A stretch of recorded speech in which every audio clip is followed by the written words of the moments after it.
il est un aspect encore plus profond à souligner. La liberté se renie elle-même, elle se détruit et se prépare à l'élimination de l'autre quand elle ne reconnaît plus et ne respecte plus son lien constitutif avec la vérité.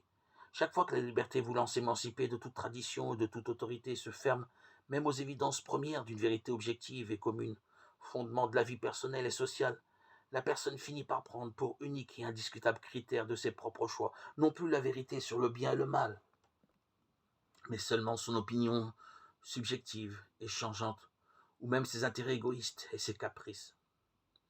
Avec cette concession de la liberté, la vie en société est profondément altérée.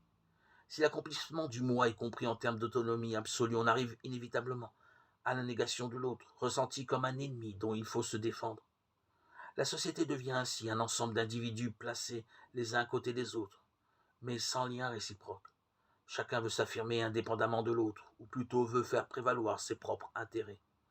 Cependant, en face d'intérêts comparables de l'autre, on doit se résoudre à chercher une sorte de compromis si l'on veut que le maximum possible de liberté soit garanti à chacun dans la société. Ainsi disparaît toute référence à des valeurs communes, à une vérité absolue pour tous. La vie sociale s'aventure dans les sables mouvants d'un relativisme absolu. Alors tout est matière à convention, tout est négociable.